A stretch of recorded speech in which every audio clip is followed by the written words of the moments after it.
비트겐슈타인의 저서 중에는 청색 책과 갈색 책이라는 게 있는데요. 공책 표지의 색이 제목이 된 경우입니다. 뭔 책 제목이 저리 황당할까 하다가도 책의 순서가 책의 제목이 되기도 하고, 공여자의 이름이 책에 붙는 경우도 있으니까 제목이 책 내용 전체를 대표해야 한다는 생각은 아마도 제가 지금 가지고 있는 강박 같은 것일지도 모르겠습니다.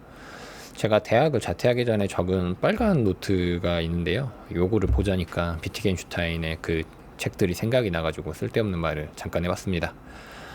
그 1학년 2학기가 끝날 즈음에 제 동기 끝났을 때 제 동기 한 명은 한 선생을 찾아가자고 했어요. 저희는 같은 수업을 들은 건 아닌데 이제 같은 수업을 다른 시간에 들었거든요. 한 선생이 하는. 그래서 서촌에 있는 그의 사무실로 찾아가서 술을 마시고 집으로 돌아왔습니다. 이날 토화전 얘기가 나왔어요. 술 마시면서. 토화는 정말 아주 작은 민물 새우인데요. 1, 2mm나 됩니다. 저는 수산물을 그렇게 좋아하지 않는데 제가 좋아하는 몇 안 되는 젓갈류입니다. 정말 풍부한 맛이 나는 젓갈이에요. 그게 마침 집에 있어가지고 제가 이걸 가져다 주겠다고 했습니다. 그리고 아마도 일주일 뒤에 제가 토화젓을 들고 이 사무실에 다시 찾아왔어요. 그리고 이 선생은 제가 술자리에서 한 약속을 지킨 것을 되게 높게 쳤던 것 같습니다. 여튼 이날은 여러 사람이 여러 자리를 바꿔가며 날이 새도록 이제 술을 마셨는데요. 마지막에는 같이 술을 마신 한 일행의 집으로 갔어요. 대리기사님을 불러가지고 갔는데 제가 이제 처음 경험해보는 일이라고 무척 신나했던 기억이 납니다. 차는 작았고요. 경부고속도로를 타고 신갈 IC를 나와서 백남준 아트센터가 있는 근처 반지 앞방이었던 것 같습니다. 건물 입구로 들어가서 계단을 내려갔어요. 여기를 갔는데 이제 여기 가기 전에 주차하고 중국집에 가서 칠리새우를 시키고 어떤 술을 마셨던 기억도 납니다. 그리고 집으로 가는 길에 편의점에 들려서 아사히 맥주 캔을 샀던 기억이 나요. 근데 문제는 집주인이 중국집에서 오는 길인가 물건을 두고 왔다고 해가지고 이제 우리 둘을 집에 두고 나갔는데 집으로 돌아오지 않았습니다. 지하철 첫 차가 다닐 시간이 됐는데도 집으로 돌아오지 않았어요. 그래서 이제 둘이 집을 나섰거든요. 근데 지하철을 탔어요. 이제 집을 나서가지고. 그래서 이제 내려야 될 곳이 있지 않습니까? 근데 눈을 깜빡하고 뜨면 지하철 내려야 할 곳을 지나가 버리는 겁니다. 그리고 다시 돌아가는 길에도 깜빡하고 뜨면 이미 지하철이 그 역을 지나가 버려 있고요. 그래서 신기해하면서 집에 겨우 와가지고 목욕을 하고 이제 저녁이 돼서 정신을 차리니까 이제 그 집주인이 자신이 너무 취해가지고 차에서 잠들어 버렸다고 전화로 알려주더라고요. 미안하다고. 이 일이 있은 뒤로도 저는 이 선생을 가끔 봤습니다. 같이 갔던 동기와 가기도 하고 그랬어요. 우리 둘 다 이 사무실에서 일을 한 적이 있는데 제가 먼저 한 건지 제 동기가 먼저 했는지는 기억이 잘 나지 않습니다. 여튼 이 선생은 늘 술을 사주며 하고 싶은 것을 하라는 바람을 넣었습니다. 제 동기는 그의 말을 한 귀로 듣고 흘려보냈으나 저는 이 말을 마음에 차곡차곡 쌓았던 것 같습니다. 2학년 여름방학 즈음에 청담동에 있는 인테리어 현장에 있던 선생을 잠시 만난 기억이 있는데요. 그는 매우 바쁜 상태지만 나에게 시간을 쓰고 있다는 것을 말했습니다. 그리고 건축을 더 할 건지 말 건지는 부석사 물양수전을 보면 알 수 있다는 말을 했어요. 그걸 보고 뭔가 마음에서 오는 것이 있으면 건축을 해야 한다는 말이었어요. 그래서 부석사 물양수전 가기는 이 빨간 노트에 할 일 목록에 적혀 있습니다. 그런데 아직까지 수행되지는 않고 있어요. 그리고 이제 2학년의 두 번째 학기가 시작되었고 중간고사가 끝나고 나서 다시 그를 만났습니다. 그는 큰 프로젝트 하나를 받을 것 같다고 말하고 학교를 그만두고 자기와 일하자고 했어요. 그리고 이제 수능 준비 다시 하라고요. 철학과를 가든 뭘 하든. 그리고 꼭 이 일 때문은 아니었고 이제 늘 고민을 하고 있었으니까 몇 주 안에 저는 그 학교를 그만뒀습니다. 공학과를 그만뒀어요.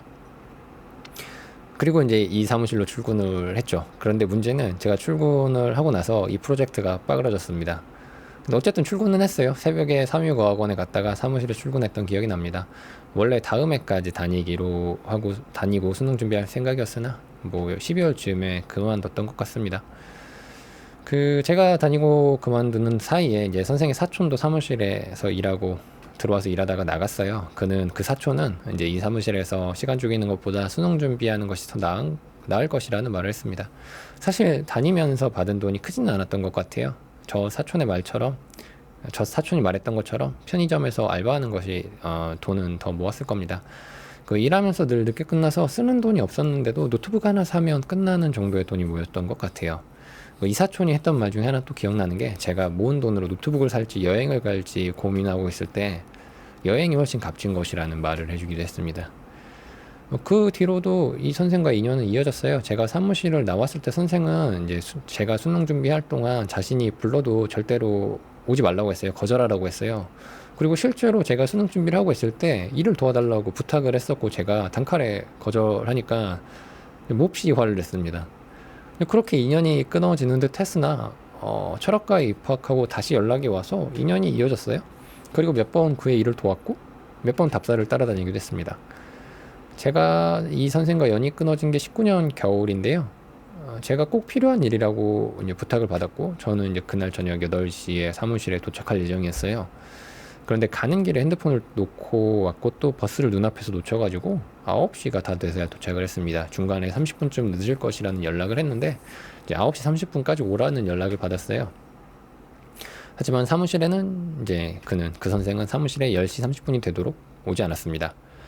예, 이런 일이 늘 있었거든요. 일을 하면서도. 그래서 저는 별로 대수롭게 여기지 않았는데 제 애인이 이 상황에 몹시 분노했습니다. 본인이 견뎌하지를 못했어요, 이 상황을. 당장 이곳을 나서든지 연락을 하지 말든지 둘 중에 하나를 선택하라고 이제 했어요. 저는 그래서 사무실을 나왔고, 이제 선생에게는 급한 일이 생겼다고 애둘러 말했습니다. 그리고 버스를 타러 가는 길에 소방서 앞에서 경광등 아래서 이제 우리 둘은 만났어요.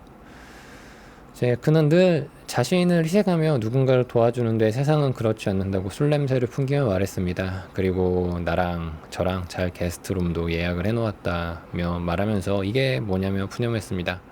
이런저런 이야기를 하며 내려왔고, 도중에 저는 지하철역으로 내려갔어요. 그래서 그렇게 우린 헤어졌습니다. 그 뒤로 아이패드 구매에 대해서 저한테 한번 묻는다고 전화를 했고, 이제 그게 이제 마지막 연락입니다. 만난 지 한 5, 6년이 넘었을 때는, 이 선생과 만난 지 5, 6년이 넘었을 때는 좀 오래 갈 것 같은 인연이었는데요. 10년이 되지도 못하고 끝나버렸네요. 지금 생각해보니까. 이 빨간 책을 보니 갑자기 생각이 나가지고 빨간 책 내용을 정리하기 전에 줄저려 봅니다.